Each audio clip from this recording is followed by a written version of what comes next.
What up? YouTube Live! YouTube Live. Are we on? Yeah, we are on. All right. Let me type into everybody on the social media telling all y'all and your grandmas that I am now live at youtube.com/ramascreen1. How's it going, everybody? I hope you're having a great Sunday. Okay, let me write this down. I am now live, capitalized live. Exclamation mark, exclamation mark, exclamation mark. There you go. youtube.com/ramascreen1. Maybe I'll just remove the picture here. We don't need picture. There you go. All right, the weather. If you're asking me how the weather's doing right now in Southern California, it is another of horrible heat, man. I was just visiting this outlet department store. Outlet is where you have like cheaper priced products, but because of its outlet, it's also limited, so they don't have like lots of supply. And this thing called Cabazon, it's located, I think, on the way to Palm Spring, by the 10 freeway. So anyway, it was really hot there. It was crowded too. It's Labor Day weekend. By the way, happy Labor Day to you all, you guys. So everybody's all over there at the outlet store trying to get the best discounts. And dude, the prices, I don't even know if you can call it discounts, man. A part of me kind of like feels so suspicious about the whole thing. Oh, 20% off, 40% off. Yeah, but how much did you mark that up first before you cut that down? So yeah, approach with caution. I say when you're trying to get this labor discount sale stuff, approach with caution. The weather today, according to Google, is wow, 84 degrees. I guess that's not bad. It was hotter the other week then. All right, but it's still hot. uh, Robert says, hi, Rama. What up, Robert? And Diesel Films also. Hello, Rama. Hello, Diesel. Thanks for tuning in. Before we get to the topics, just real quick, there's a few things why I'm happy this weekend. This past week, my state, my home state, California, passed a very strong net neutrality. So it's a middle finger to the FCC, and I'm really happy about that. So now it's up to Governor Jerry Brown to sign the bill into law. So hopefully, well, we have a majority Democrats here, so majority progressive state. So I don't see why there would be any problem. If Governor Brown decides to veto it for some reason, he's gonna get lots of protests and demonstrators up at his door. So very, very happy. I would like to have it go further. Actually, let's have a public broadband. Some cities have public broadbands already, and they have like great service, internet service, with more affordable price. A lot of people, it's wide ranging, it's widespread. A lot of people who can't afford internet, they can also get internet because of that, and that's a good thing. Let's expand it. Let's share the love. Can there be any corruption happening also in the public local? Of course, but it's not as hard a battle to fight because we can always hold our public people or public representatives accountable because they answer to us, or they're supposed to anyway. We can vote them out, right? We can't vote out Verizon. We can't vote out AT&T. So the battle against corporations and ISP is a lot harder as opposed to if battling corruption at the local level. So hopefully one of these futures will get to a public broadband here in Southern California. But for right now, this whole net neutrality bill is the best one ever. Standard wise, in the state level, standard wise, the best one yet so far. And we're showing the rest of the country how it's done, man. We are showing the rest of the country how it's done. That's good. I think New York also passed their own net neutrality, so that's a good thing. Since it got repealed federally, because of corrupt Ajit Pai last December. Each of us, each state has to come up with their own thing. So anyway, that's real quick. That was good news this past week. Very very happy. I think internet is very very important for a lot of us. Hey Zach, what's up, man? Zach says, Rama, man, you're underrated. Oh, thanks, man, Zach. You're awesome, brother. You are also. I follow you, Zach, and I admire what you do. I watch your reviews. I haven't even reviewed the little stranger yet, and you already reviewed that one. Fantastic stuff, man. And you're right. You're probably the only one who liked that movie. I watched it the other night. Not like it so much. Diesel Film says, Rama, you should be on Entertainment Tonight. Oh, thanks, Brand. Thanks. But as we all know, Entertainment Tonight only hires, uh, you know, pretty people, you know, models and the Mario Lopez's of the world. So I don't have Mario Lopez material. I'm not as pretty as Aaron Andrews and all those those beauties on the TV. But thank you, anyway, Diesel Films. I appreciate the gesture. All right, let's get to the topic at hand. Well, topics at hand. Um, there's a few things I wanted to talk to you guys about, and feel free to chime in. Uh, as we do every week, what I'm going to do is I'm going to share you the context, right? The news, what's it about, and then I'll share you my opinion. And then we'll get to, I might throw some questions your way. And then, of course, I will respond to your chat here on the YouTube live chat. So make sure you type in your chat.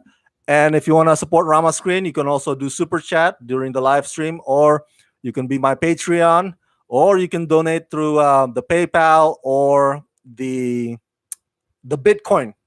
So I'll provide those links afterwards in the description box below this video.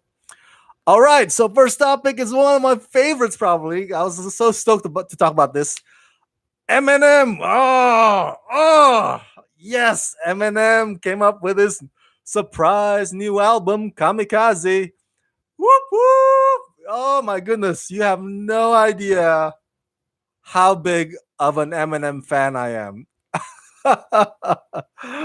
You see, dude. Okay, let me tell you, his songs, man, his angry rap. How some people would like channel their frustrations when they were younger. I don't know, through video games, right? Or maybe they went to the gym. I listened to Eminem.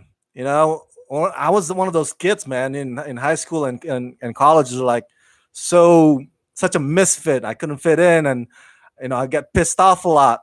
And I'm not one of those people who just want, I'm not a bully. I don't want to take it out on anybody. But listening to Eminem, that's like my healthy channel, man. That was like, thank God he exists. Thank God his music was around when I was growing up, man. So he came up with the surprise album Kamikaze this past, I want to say Thursday. Was it Thursday? My brother John Corona, who's also Rama Screen Patreon, he's also an Eminem fan. He probably would know best. I think it was Thursday. And so it's like boom. He was supposed to just we were expecting the song that he was gonna release for the movie Venom. And he did release it. It's called Venom. The title's Venom.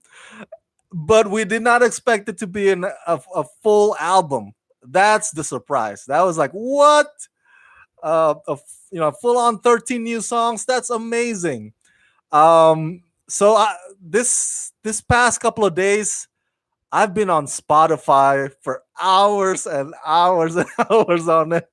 I was just putting that album Kamikaze on repeat.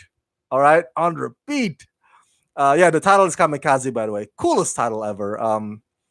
Well, it's the background, the history of Kamikaze is kind of sad. The suicidal, pilots. But yeah, but it's cool, definitely cool title for an album. Really badass. Yeah, let me show it to you. There are 13 songs. Stepping Stone, Not Alike, Lucky You, The Ringer, of course Kamikaze, of course Venom, and my favorite song in this new album is Greatest. Oh, Greatest is fucking awesome. Okay, the rest are cool. I got nothing against them. I don't hate them, including the Venom song. It's catchy, but my favorite is Greatest. And why? Because it speaks to the reason what I implied earlier, the why I liked Eminem. Uh, I love his empowering songs. Especially for those of us who um kind of often discount ourselves. You know what I'm talking about? Like, we are our own enemies. At least I'm one example. Sometimes I would beat myself up a lot when I make a mistake. I was like, "Oh, Rama, what the hell?" And then I would get depressed about it. And I'd be like, "Oh, maybe I suck. Maybe I'm just not good at this." Stuff like that. Those demons' voices in my head going like, you know, discouraging me. Eminem songs like "Till I Collapse" or "I'm Not Afraid," uh, or "Without Me" or "Lose Yourself." Those songs are what I call empowering songs. Those are the songs like, hey, fuck the haters. I'm Superman, damn it. That those are the songs like that I grab onto and embrace. And so this latest one, Greatest, speaks to that too. It's on that same level, at least in my opinion. And so that's why I love it. I love it. It's like, oh yes, another empowering angry song from Eminem, and now I can listen to it for days on end and feel just strong. So yeah, my favorite Eminem songs of all time, if I were to pick top three: "Till I Collapse," "Without Me," and "Lose Yourself." By the way, as you know, Eminem has an Oscar. That's right, baby. Eminem has a fucking Oscar. He won an Oscar for the song "Lose Yourself" for the movie 8 Mile. I remember he did not show up though to the stage to accept the award. It was the his co collaborator, his producer on that song that accepted the award. I don't know why he didn't want to show up. Maybe he thought, Oscar's not that big a deal. Yeah, and I wouldn't be surprised if Eminem, thinks so little of Oscar. I was like, what's Oscar? Um, but yeah, man, motherfucking Eminem has a fucking Oscar. That is amazing. Um, Real quick before, so yeah, I'm celebrating. This topic is basically a celebratory topic, nothing too controversial. Um, my opinion about the song Venom. Let me share it with you real quick. Like as I said earlier, it's catchy. A lot of Venom. So many of his rhymings in that the chorus part is "get 'em," "slow up in them." They ain't gonna know what hit them. Venom, adrenaline, momentum. It's funny. Time to go get them when they get bit with the venom. Uh, oh, freaking Eminem, man. Now I saw a criticism. I believe it was comicbookreview.com who the writer, I forgot his name, but he basically said, this song, it sounds like it's gonna be really quickly forgettable. Basically, this writer puts Eminem's song Venom on the same level of other movie soundtracks that just come and go. Like last year, I believe Sia, the pop star Sia, has a song for the movie Wonder Woman, and it's like, do you remember what the song was? I don't, because it was not memorable. Um, so that's what he's like. Yeah, this song, he's saying it's an excuse for Sony Pictures to put the song probably in the end credits of Venom. And if you look up the lyrics, I'm looking at the lyrics right now on my screen. Of course, there's words like Venom, there's words like Eddie Brock, there's words like symbiote. So it's just it's Eminem trying to kind of sell out kind of to the movie Venom. That's basically what he's accusing the song of doing. Um, and I don't know why, but it also has the word Gandhi in the lyrics. That's kind of weird. um, but yeah, do I think this movie? I mean, this song is gonna it's gonna be earth shattering, like Lose Yourself. It's gonna win an Oscar. It's gonna be like the thing that people kind of uh, uh, remember from now to eternity. Like it's gonna get stuck in their heads. I don't know. I doubt it. But I don't think it's gonna be as quickly forgettable as the Sia song for Wonder Woman. But that's just my opinion. I'm biased. I'm an Eminem fan. I think this whole Venom soundtrack and this entire Kamikaze album will not convert. Will not bring in new converts. Basically, this is a song, or this is an album just for Eminem fans. Um, So I'd be surprised if it's gonna be like, oh, he's gonna bring in millions of more new following because of this song or because of this album. I doubt it. I doubt it. But for those of us Eminem fans, we're gonna be there for him. We're gonna like it, and this is still a catchy song. I wouldn't call it terrible at all, not by a long shot. That's it. That's my opinion about Eminem's new album, Kamikaze. Woo! All right. Hey, the real talk. John Corona is here. Yes. Oh, thank you, sir. You are one of the best too, John Corona. Please, everybody, if you haven't done so, follow John Corona's YouTube channel. Subscribe to his YouTube channel. Okay, I'll provide the link in the description box below this video after the live stream. He's an excellent reviewer. That man has insightful opinions about movies. And yes, Eminem is the greatest of all time. Woohoo! Diesel Films. Eminem also brings the greatest stand-up comedy to his music. That's right. Eminem is one funny motherfucker. He's hella funny. um, he's got jokes. He's got jokes, man. Eminem is one funny. All right, so Diesel Films is Beastie Boys style album cover. Okay, I gotta tell you real quick about Beastie Boys. I grew up liking Beastie Boys, but I'm not as fanatic about them as I am about Eminem. Eminem is like pretty much kind of like a religion to me. I gotta follow him regularly. So, but Beastie Boys is one of those, one of the old guards, one of the pioneers. So, gotta give credit where credit's due. Um, Mike Rockin movie review says, "Yo, really looking forward to your Rotten or Fresh match. Thank you, Mike Rock movie reviews. I'm looking forward to it too. We don't know yet when it's gonna be scheduled, so it all depends on brother Ryan O'Toole. So brother Ryan's gonna contact me, and we'll see. We'll go from there."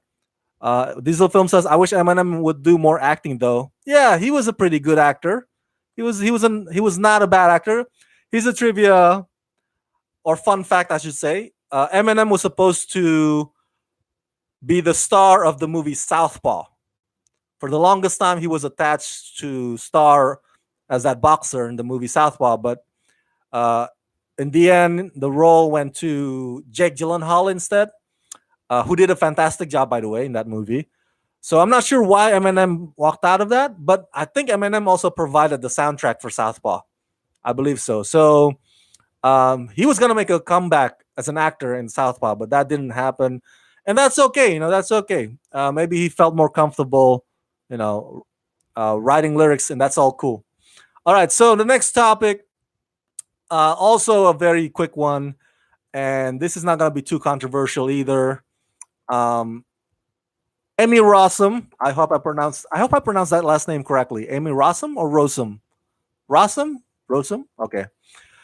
Emmy Rossum is leaving Shameless series after 9 seasons. Holy crap, that's a lot of years. Lot of years. Man, that's, well, I don't know if it's gonna be, well, yeah, it's I would say it's equivalent. It's equivalent to if Johnny Galecki from The Big Bang Theory decides to leave early. I don't know if it's equivalent to Jim Parsons. That would be William H. Macy leaving. So it's a big deal. It's a big deal.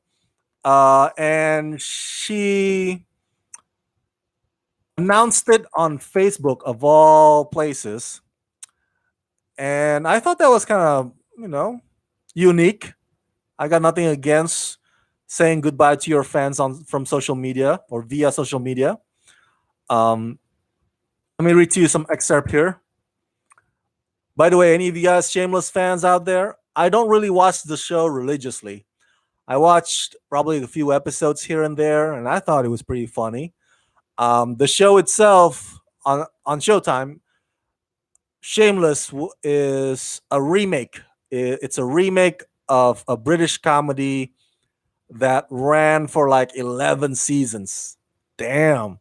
So the American version has run for about, yeah, it's going into its upcoming nine seasons now. Yeah, so it's the upcoming season is the ninth one.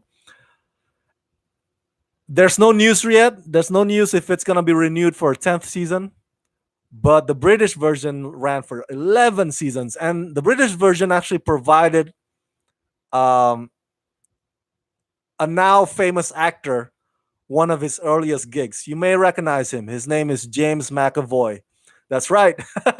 Before James McAvoy became a movie star, I believe it's the movie Wanted, right? Wanted with Angelina Jolie. Yeah, he was a TV star. There's a bunch of British shows that he did, and this was one of them. Shameless. Um, yeah, a lot of movie stars started that way, of course, as you know.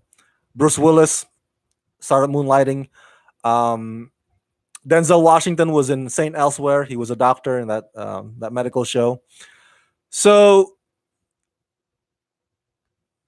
do I think that Shameless needs to end? I don't know. I think it's one of those shows where, in the eyes of Showtime Network, they're like, "Hey, this Shameless, man, this gives us this gets steady ratings. The fans keep coming back every year, and that's probably good enough reason for them to keep Shameless. Whereas, if, for example, the ratings decline or some drastic something like that, then they would probably cancel it. But it's one of those cases, I think, when every year it's just like the same number, and it doesn't really hurt the network to keep it on. Um, Maybe it could go for another couple of more seasons. We'll see. Let me read to you what Emmy Rossum wrote here. I don't want to read the whole thing, obviously. Let me just give you some excerpts. Until Shameless came into my life 8 years ago, I led that kind of transient, wonderful life of an actor. And I never realized how much I actually craved the kind of continuity that this show has given me and given all of us in the crew. Season after season, I am amazed that our same crew comes back. And it's not just because it's a wonderfully written, wonderfully layered show. These are real connections, real friendships that bring us back season after season after season. I know you will continue on without me for now. There is much more Gallagher story to be told. I will always be rooting for my family. Try not to think of me as gone. Just think of me as moving down the block. And that's nice. That's nice. I like that. I like that. Oh, did I hit that mic? Okay. I like that whole metaphors, so to speak, because we've been following this family for 9 seasons, and just like any family, of course, one member would go off to college probably, or one member would go married and move out of town because he or she finds another job on another state. So one family member will be, as she said, move down the block. Will be moving down the block, and that's just like organic, man. That's what is expected to happen in a family. Um, so yeah, the first time, of course, when the first time we saw Emmy Rossum, we as the fans of movies and TV, we saw her at the age of 18, um, in the movie The Day After Tomorrow and The Phantom of the Opera. Do you remember those? The Day of Tomorrow, co-starring Jake Gyllenhaal. You know, prior to his Oscar-nominated performance in Brokeback Mountain, and Phantom of the Opera, starring Gerard Butler before he became a Spartan. And so this like, who is this cute 18-year-old leading lady? I was like, everybody was buzzing about it. Oh my goodness, she's so beautiful and she could sing. She's so radiant and she stole the scenes. Her name is Emmy Rossum. Ah, and now she's grown to a very wonderful, talented leading lady that's not 18 years old anymore. And I must say, I do love some of her sex scenes in Shameless. So 9 seasons is a steady job. A lot of actors would probably see this like, wow, why would you want to quit, Emmy? Dude, just keep going, just milk it till you know, as much as you can till you can't anymore, because you never know when you're gonna get a steady gig like this in this industry. You know, um, Acting job, it's like a crapshoot. You do a movie, sometimes the movie sucks, sometimes the movie's awesome. You never know. And in this case, the TV show happens to be loved by many. It's like if you go to another TV show, maybe it would fail, it would get canceled after a few episodes, maybe. So to have a long, steady job like this is like every actor's dream come true. So at the same time, though, I can understand, because if you're an actor after 9 years, you're probably thinking, "Wow, I guess I've hit some kind of a plateau or stagnant here in my creativity." Maybe Emmy Rossum's trying to get his juice flowing again as a creative artist. I was like, I gotta mix things up again. I gotta try new things again.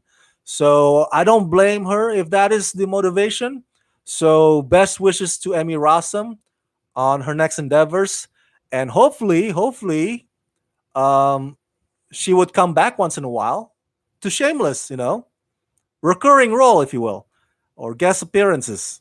Um, I'm sure the fans will always welcome her anytime. All right, let's go to um, the real talk. Yes, John Corona says Eminem was also going to be the lead in Elysium. Really, really? Wow, I had no idea. I had no idea. Eminem has a small cameo in Funny People with Adam Sandler. Wow, I don't remember that movie. Oh my goodness, that was with Seth Rogen, right? Seth Rogen and Leslie Mann, Funny People, and I remember it being not too funny.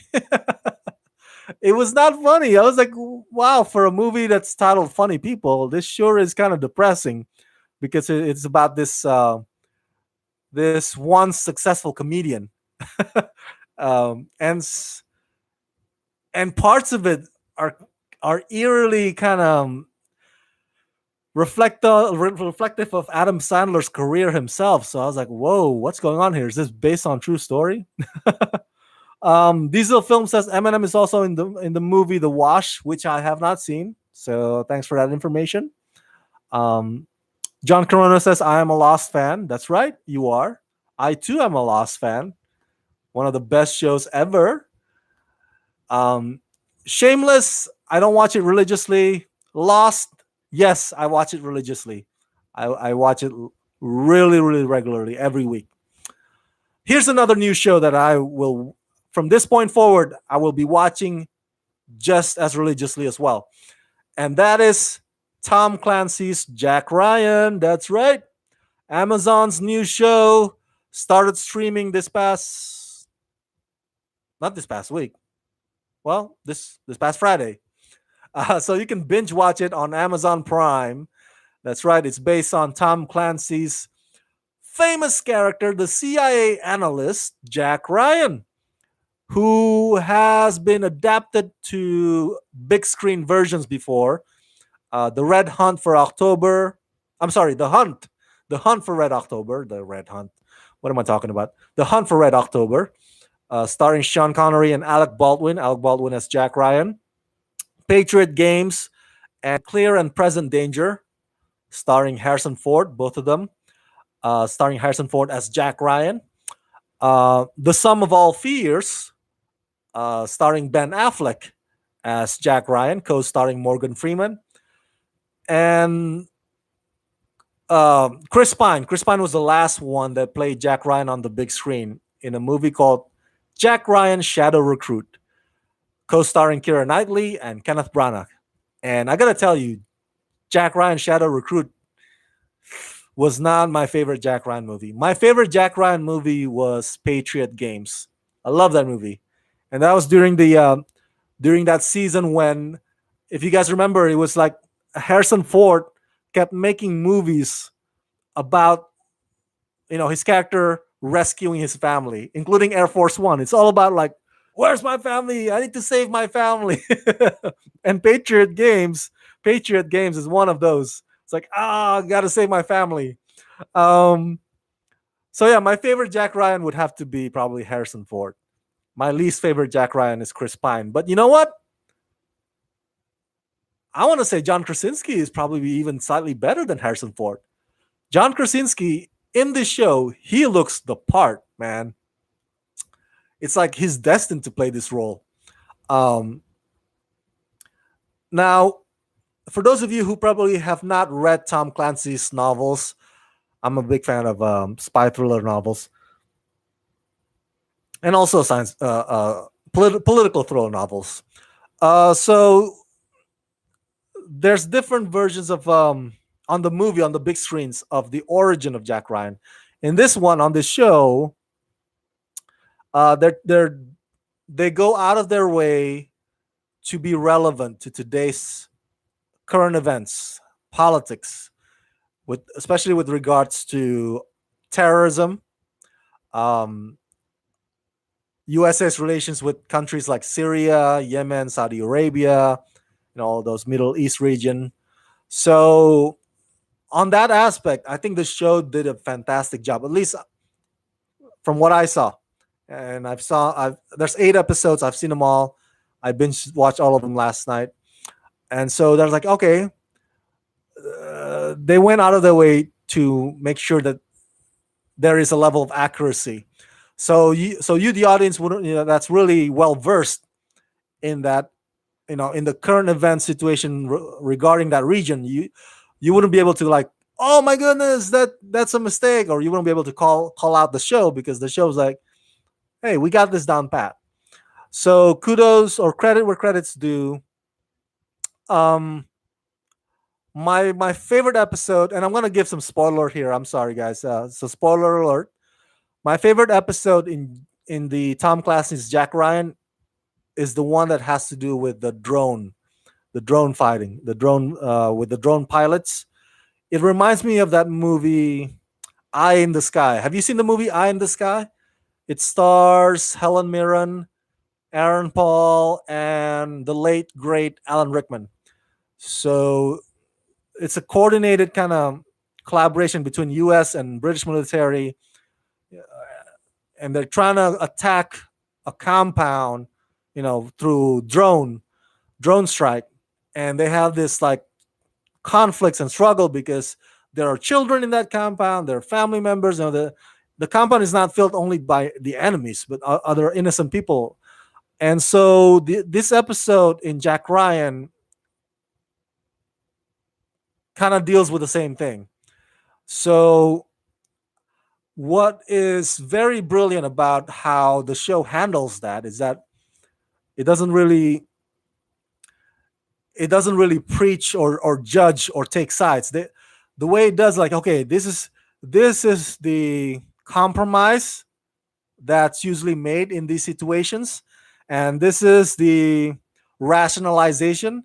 People say like, oh, sure, maybe we kill some innocent people, but hey, maybe they're gonna end up being terrorists anyway, so might as well kill them now. So that's the rationalization of and then there's also the reconciliation. Um, I won't go into too much details, but there's a powerful part. I think it's a two-parter episode, I believe, not just one episode. But there's a powerful part where one of the drone pilots, because his conscience was like, oh my God, what have I done? And so he went to Syria and try to reconcile with the families of the families of the person that he killed on drone. So I thought that was like, whoa. It's very idealistic, but at the same time, I was like, okay, you know, that's his way of trying to face his sins. And I thought that drama right there is pretty powerful, in my opinion. Um, so yeah, the show speaks a lot about our American foreign policies, whether you agree with it or whether you disagree with it. Again, it doesn't take sides. It presents the conflicts. It presents it's like the pros and cons of that policy, and then you place Jack Ryan in there. And what I love about the character Jack Ryan is that he's not like your typical spy agent. You know, if you've seen so many spy movies or spy shows, you kind of you kind of start getting, to see the pattern of how they what they do. Jack Ryan is not like Jack Bauer, for example. He's not, where Jack Bauer would shoot a kneecap. He would shoot a kneecap every time he needs information. So that's how he deals. Um, but Jack Ryan is more of a detective. He's an analyst, so he's a thinker. He solves puzzle. He's like, whoa, that rings a bell, or whoa, that reminds me of that one. And then he puts the pieces together. So, and because of his Marine background, he's also a great field officer. Just an all around fantastic character. And I'm glad that this show delivers all those facets about Jack Ryan, not just the ass kicking Jack Ryan, but also his smarts. Um, Season 2 is gonna go to Russia, so that's another attempt by the show of trying to be relevant with the whole current Russia collusion thing. So we'll see how that's done. But overall, in my opinion, it's a fantastic show. I really highly recommend you go binge watch it, especially this Labor Day weekend.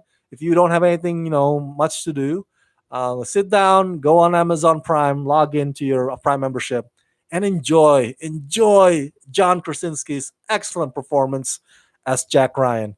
I guarantee you won't regret it. They cover a lot of grounds in just 8 episodes. You don't.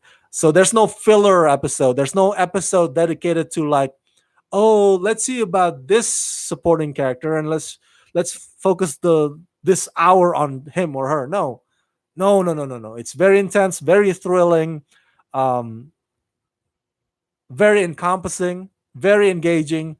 So especially the last episode. Oh my goodness, how the climactic end of it. Woo!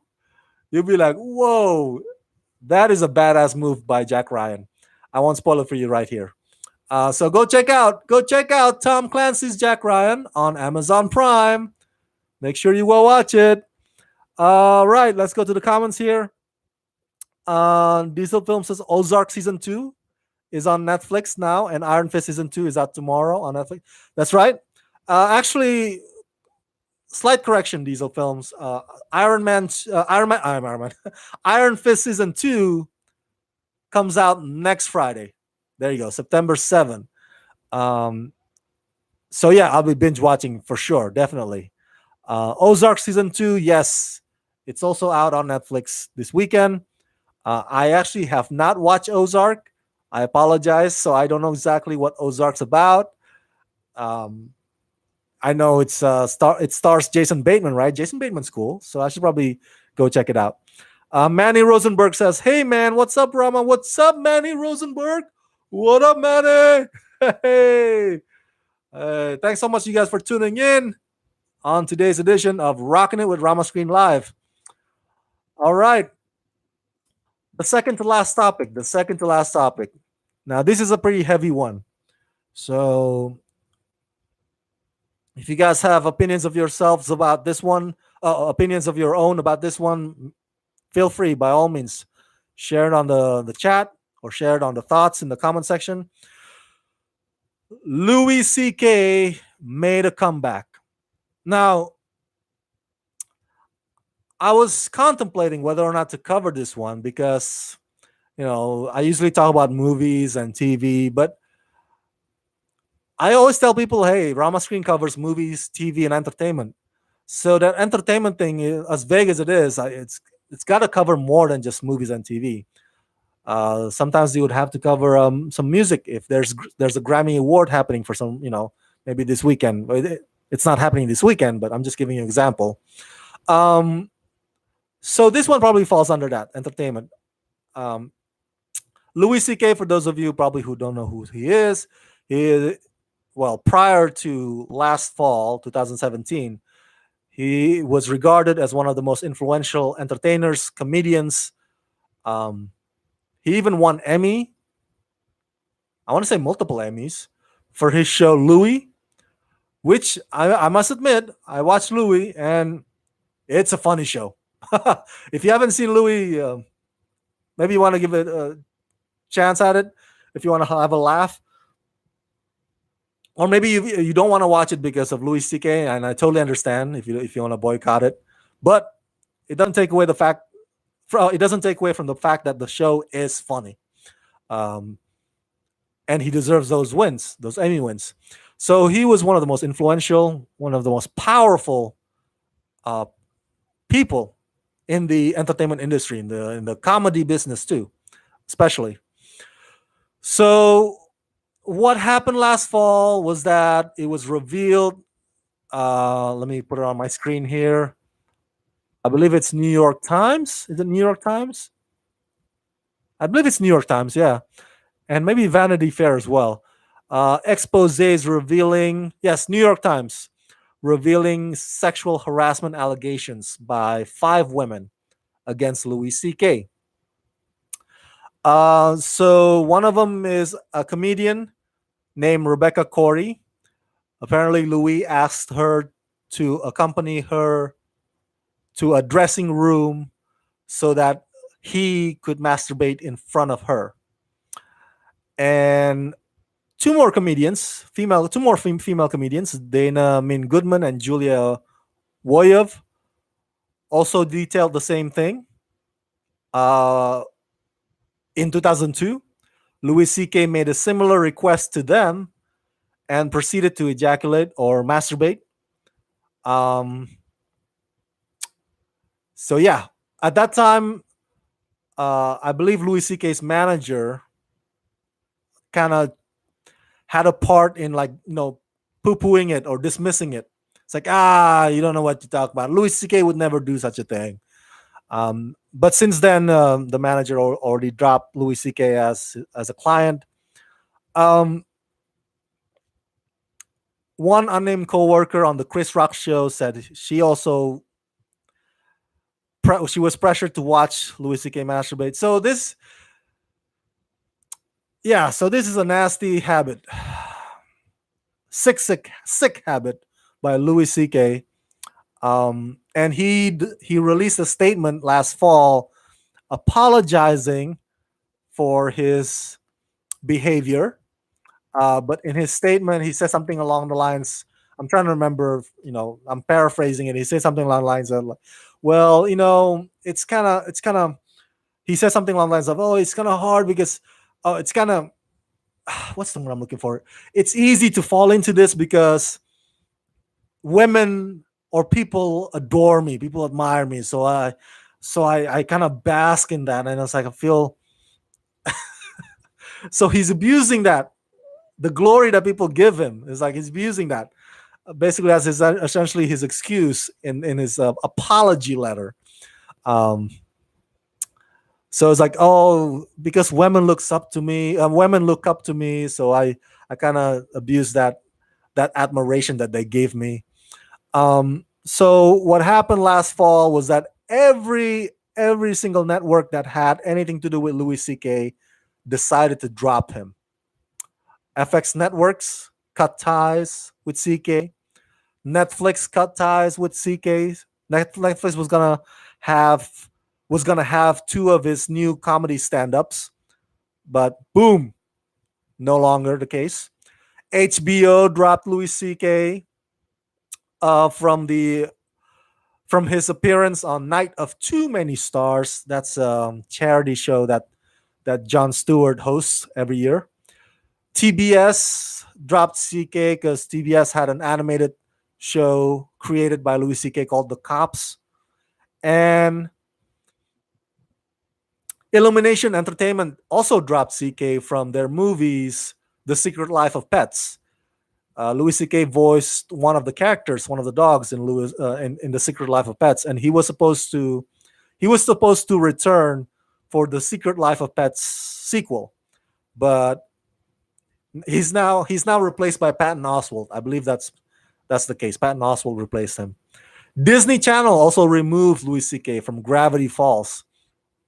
So yeah, he ended up being in a career jail, just like Kevin Spacey, just like Harvey Weinstein, all those nasty, disgusting men. So that's what happened last fall, and look what happened this past week. Holy crap. Um, August 26, 2018, Louis C.K. made an unannounced appearance at the highly regarded Comedy Cellar in Manhattan, New York.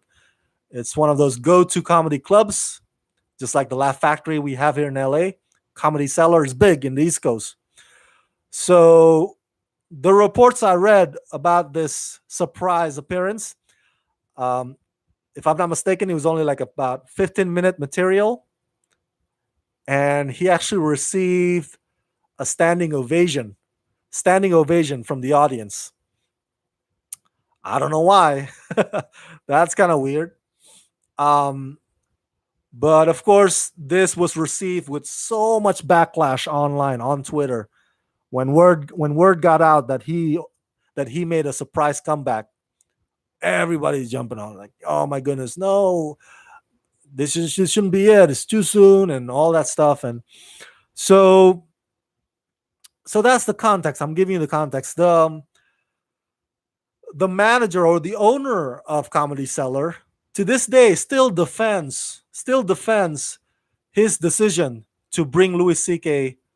Up on that stage without announcing him. He defends it. He's like, hey, you know, uh, I read on one of the sites his comment was something along the lines of, hey, we can't put him in jail or career jail forever. So in the owner's mind, in the club owner's mind, Louis C.K. already served his time. So that's his rationalization. It's like, how long should Louis C.K. be in the doghouse? The guy's funny. Let's get him up back again on the limelight on the stage. So that's his reasoning for defending his decision to put Louis C.K. up or book Louis C.K.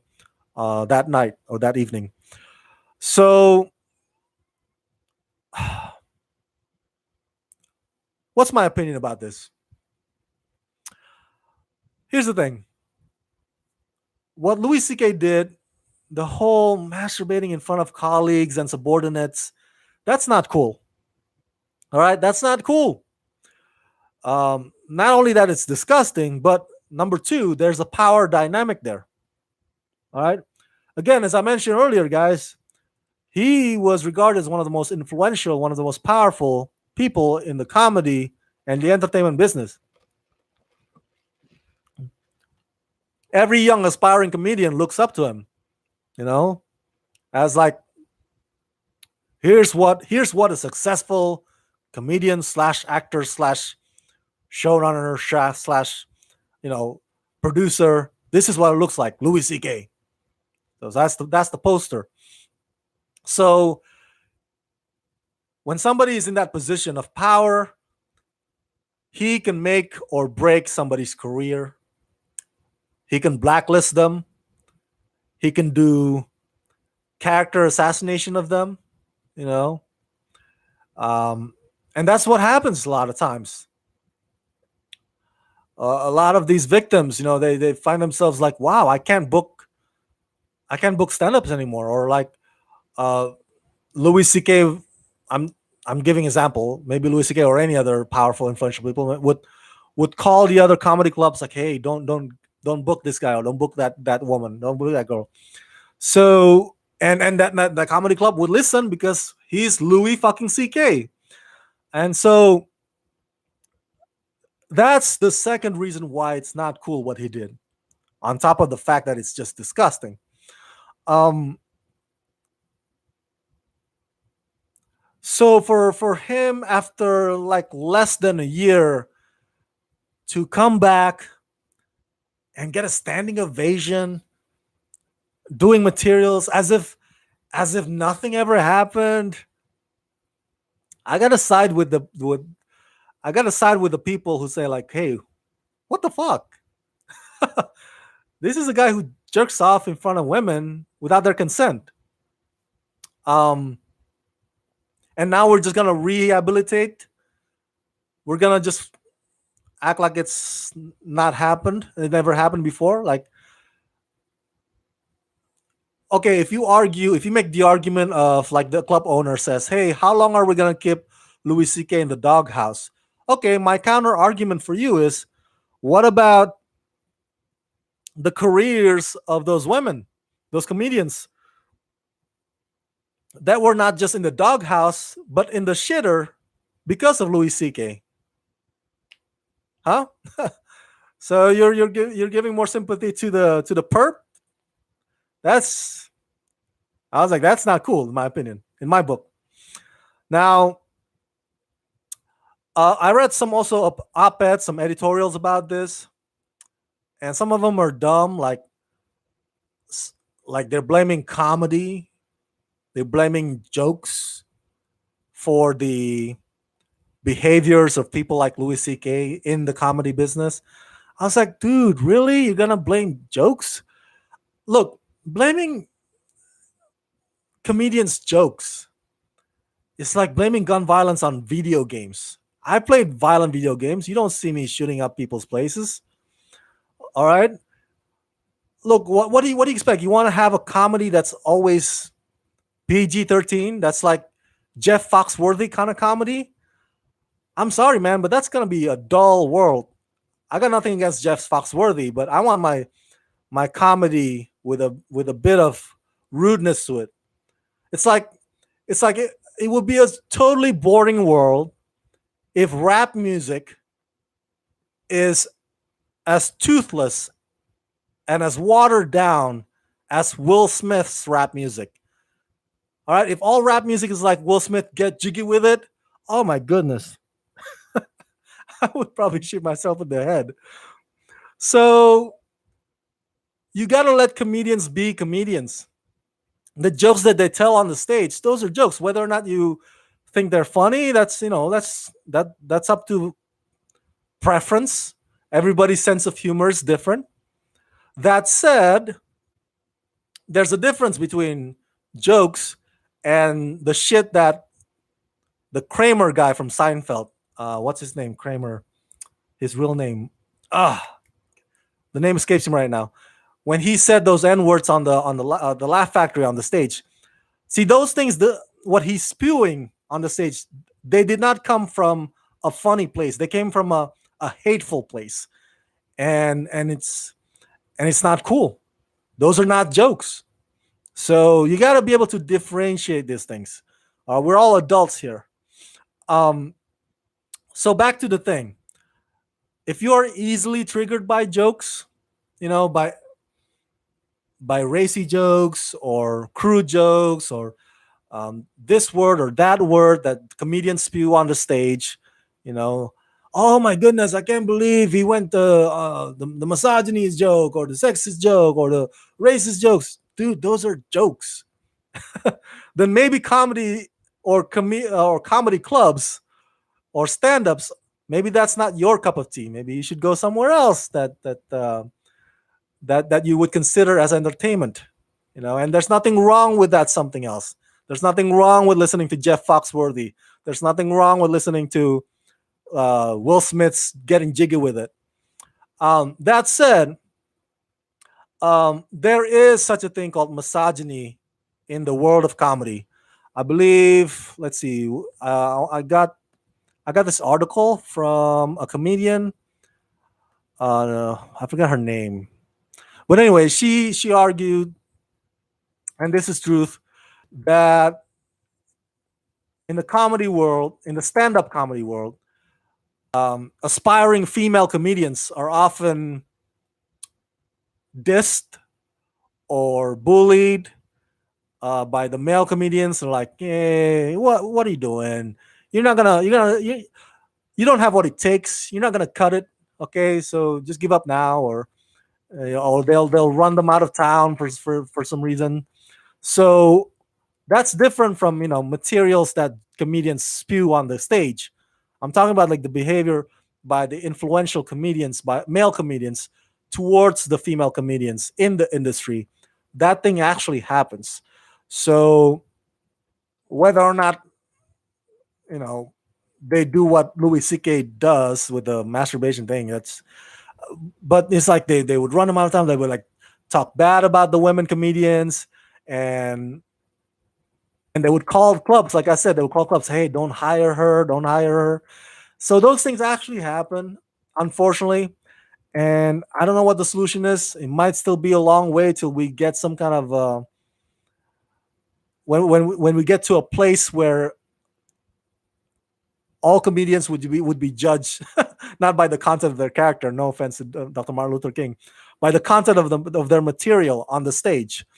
Um, so this has been an ongoing problematic stuff in the comedy world. So with that in mind, the fact that Louis C.K. could just return and come back, or like it sends the wrong signal. It sends a backward signal. When we're trying to progress, when we're trying to move forward, when we're trying to create a much safer environment for both all genders, I should say, not both genders, all genders. To just accept this guy in less than a year. It's like, oh, okay, you're fine now. Clean slate. That's not cool. That's not cool. That's a step backwards, in my opinion. Uh, Now, if you're wondering, then Rama, what can people like Louis C.K. do to amend for their sins? I mean, because the question still lingers. Like, how long will they have to be in the doghouse? What do they have to do to get out of the doghouse? Last week I presented that question too. Uh, will we get to the point or place where we accept Kevin Spacey back, just like we did Mel Gibson? Remember Mel Gibson with the whole anti-Semitic craziness that he spewed in 2006, and now he's Oscar-nominated director. He's respected again nowadays. So what can folks like Louis C.K. what can they do? Uh, well, I'm not in the position to give I'm not authority position to give that advice. But there's one person, a comedian, a female comedian by the name of Jenny Yang, who she did a Twitter thread. She did a Twitter thread detailing some of the things that people like Louis C.K. could do to atone for their sins. So Jenny Yang offers some solutions here in the comedy work culture. Let's see. Let me read some of them here. Number one, privately apologize to each of your victims. There you go. Privately. You don't have to make a big deal. TMZ go to People Magazine about it. Just do it privately. Apologize to them.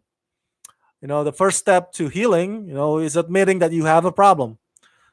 You coming back after less than a year, like nothing ever happened, that's not admitting to a problem. Penny Yang says number two, write letters and make phone calls to all the comedy club bookers, hosts, waitress, agents, managers, tour managers, and fellow comedians who protected you to apologize to the survivors. So what Jenny says, encourage those people that you use, or those people that um, or the clubs, the agents that you use to chastise or to blacklist your victims, have them apologize to them, to the victims as well. Number three, take a full accounting of all the earnings of those survivors missed had they hypothetically continued on their career trajectories without your enablers, and pay them that amount. Okay, that is pretty fair, but at the same time, it's like, wow, how do you how do you quantify it? How do you decide the number on that? That's gonna take some time, but that is one of the solutions that Jenny Yang proposes. Um, Number four, take a full accounting of all the physical and emotional labor and services your survivors have had to pay for themselves or neglected because they could not afford it, and pay for that. So basically, she said, hey, if your survivors or if your victims have had to go therapy all these years, reimburse them for that. Reimburse them for that. And Louis C.K. being a millionaire, he can afford it. If these survivors are number five, if these survivors are still performing comedy, or even if they are not, ensure or help them to get jobs, shows, and stage time for as long as they need through your considerable network or of gatekeepers. Network of gatekeepers. So yeah, basically Jenny Yang says, "Hey, you are a man of influence. You know, you say something and that something happens because you have that power. Now you have the opportunity to use that influence to good use. Give these people jobs. Give these people some stage time. You know, have let them have their opportunity to showcase their material. You know, whether or not they're gonna suck at it, if they don't have what it takes to become a comedians, that's up to the audience to decide. But it's not up to you to block them from doing that. So number six, use your money and network of gatekeepers to make sure all comedy clubs are to be managed by at least half women or non-binary people, and book this way as well. So I thought that's a good solution because it falls under diversity. If everything is just male, the gatekeepers are male, then the decisions will be made through that prism. Um, I think we got all the solutions here. Use your money. The last one. Use your money and network of gatekeepers to make sure all comedy clubs are managed. Oh yeah, that's the last one. The last one is stop making money off of the comedy and fame that you got while using your privilege and power to sexually assault women. So that it could not be more upfront and straight up than that. So don't use your power willy nilly. Don't use your power to like, oh my god, everybody sees me like I'm a god. Okay, ooh, let me try this. Let's see if I can get away with it. Oh, I can get away with it. Ooh, now I want to try again because I got away with that last time. And I'll make a habit out of it now. So if you guys are in that position of power, or if you guys are not there yet, and if you guys want to be, if you guys want to reach that level, make sure when you get to that level, you do it responsibly. All right. Remember the Stanley rule. I know it sounds cheesy. I bring up Spider-Man in times like this, but it makes sense. Um, because the last thing you want, man, there's reputation, man. Reputation, once it gets bad, it's hard to fix. Reputation is a valuable thing. You want to really take care of your reputation, your good name out there. So Louis C.K., I want to say follow Jenny Yang's solutions, man. Otherwise, don't make a comeback anytime soon because you're not helping anybody by your returning this soon. You're really not. You think you're like, oh, I deserve the right to also tell jokes. Yeah, but you're not making amends. Your victims are still suffering, man. They're still traumatized. They have to go through therapies and stuff and shit. And you're like, oh, I want to have my Louis C.K. moment again. It's like, fuck you. So, um, Yeah, follow Jenny Yang Solutions, Louis. Follow it down to the T. All right. Let's see here.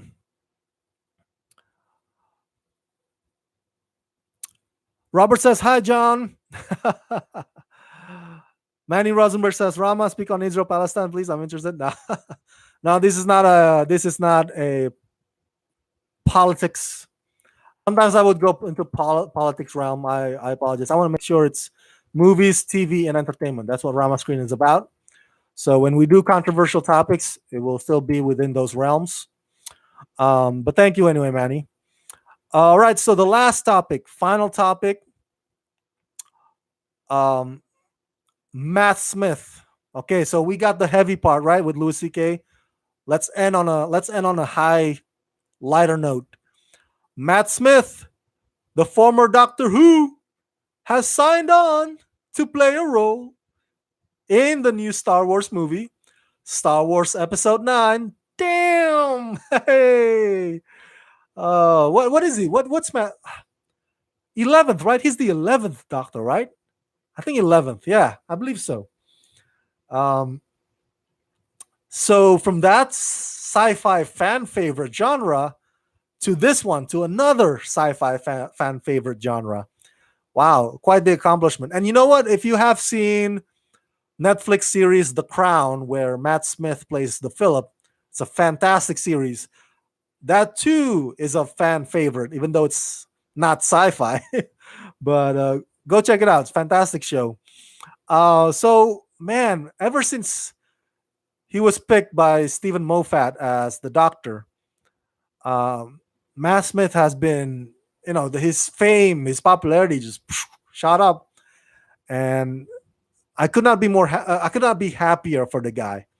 As a Star Wars fan, I'm so stoked.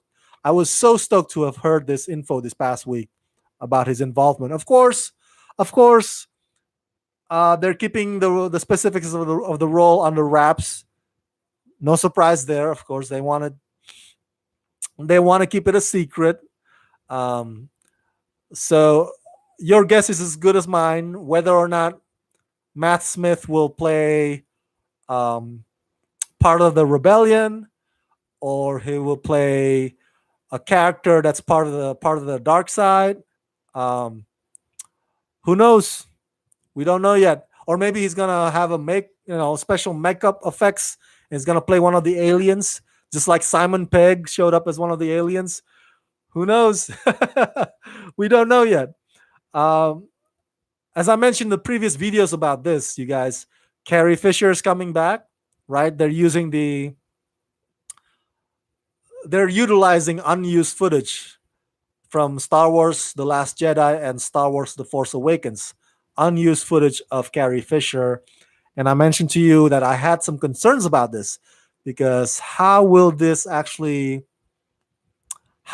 connect with the story at hand?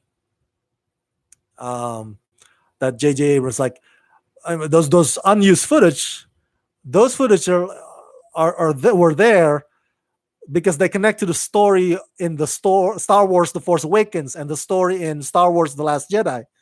So if you use that for this one, Star Wars Episode 9, would it not be kind of out of place?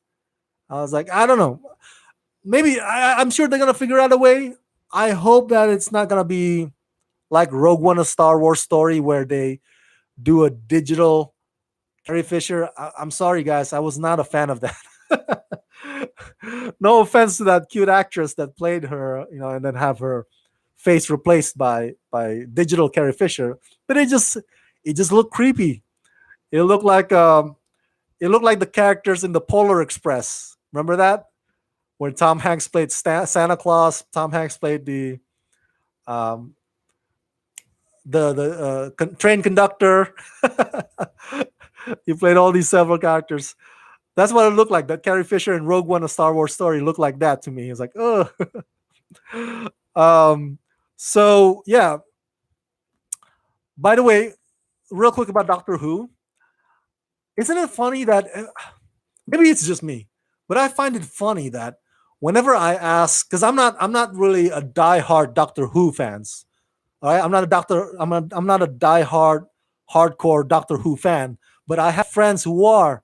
They are like they've watched it like I don't know, even the '60s version too, the 1960s version.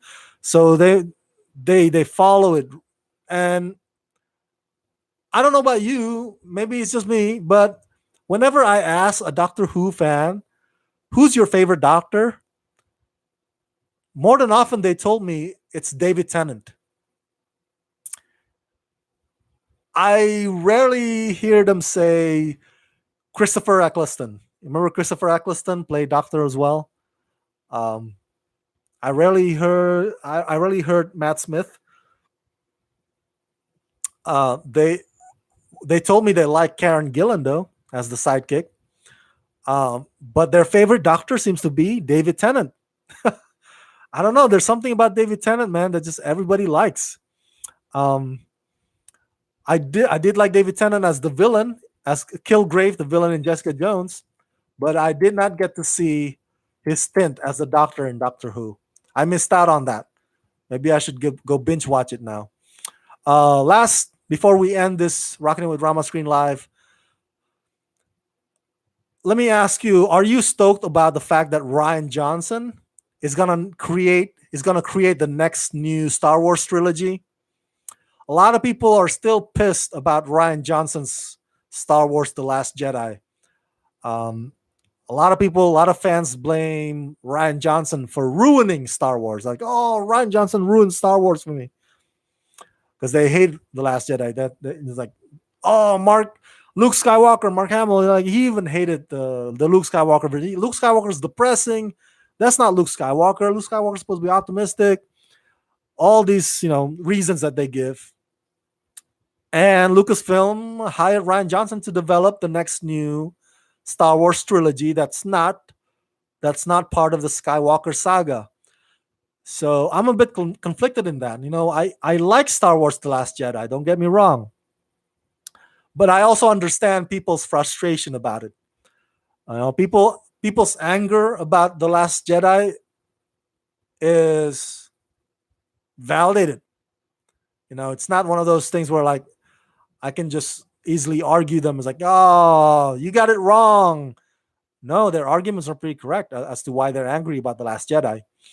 So now, knowing that he's gonna develop the next new trilogy, I'm a little conflicted about that.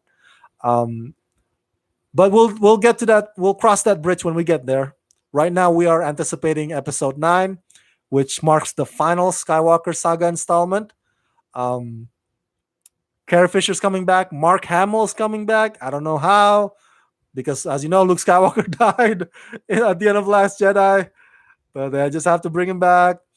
Maybe some other characters in the past, some other maybe Yoda as a Force Ghost again coming back. Maybe they're bringing back Ewoks. Oh, would it not be awesome to see Ewoks again in the final Skywalker saga installment? Why not? Why not? Right? Why the hell not? Let's bring him over. The more the merrier. Let's have a big celebration, big luau, big getaway, big. Let's go out with a bang. Let's go out with a blaze of glory. Let's have everybody come back, and we'll see whether or not this works out. Let's see here. Tyler Jonan, yes, Star Wars Doctor Who crossover confirmed. Yes, Matt Smith was in Terminator Genesis. That's right. That's right. He was barely there though. Right, Tyler? He was barely there. He was just in and out, just like that. I was like, boom. He was I believe he was a machine. He was a machine. His character was a machine. Not like actual machine, but like computer machine. And Tyler says, you're damn right, it's David Tennant. Tyler, guys, everybody, Tyler's the biggest Doctor Who fan. So if you want any Doctor Who information, Tyler's like the Doctor Who encyclopedia. He's an excellent YouTuber as well, so make sure you go subscribe to his YouTube channel. I'll provide the link in the description box below this video. And go check out my collab videos with Tyler, 2 videos that we made One of them is about shark movies. So check them out right here on Rama Screen YouTube channel. That's right. Matt Smith's character turned John Connor to Terminator. It's the I'm sorry, that's like the silliest Terminator movie, man. Terminator Genesis is just like, oh, I don't even know how to put it in words. They try too hard to connect the to the canon and try to make their own thing. It's like, oh, let's put this spin. Let's do this twist. Let's see, let's make this. Oh, let's do another time travel and kind of like press restart on that one as if this ah oh. Maybe the third Terminator reboot will be the charm. We'll see. I was not too impressed with that picture of Linda Hamilton and uh, Mackenzie Davis and that other girl. I like that they showcase strong female lead characters, but the picture just didn't impress me. It was like, okay, that looks like an music album cover to me at least. So like if you wanna buy a vinyl record, that's what you have on the cover. So yeah, we'll see, Tyler. Tyler is the resident expert of Doctor Who. So thanks for tuning in, Tyler. Thanks for tuning in, also, everybody, on today's episode of Rockin' with Rama Screen Live. Manny Rosenberg, Robert, Diesel Film, The Real Talk, Mike Rock Movie Reviews, and of course Zach Pope. And to everybody again, once again, if you can support Rama Screen, please do so at patreon.com/Rama Screen. That's patreon.com/Rama Screen. $2, $3 per month can go a long way. It also comes with rewards. So make sure you go check out which level you want to sign up for right there at patreon.com/Rama Screen. 2 weeks from now, 2 weeks from now, there will be a special collab video of Rama Screen and Anthony from the Silver Screen Analysis. We will be discussing Halloween movies. That's right, in anticipation of the new Halloween reboot. So make sure you go check it out 2 Sundays from now. All right? As always, let's rock this.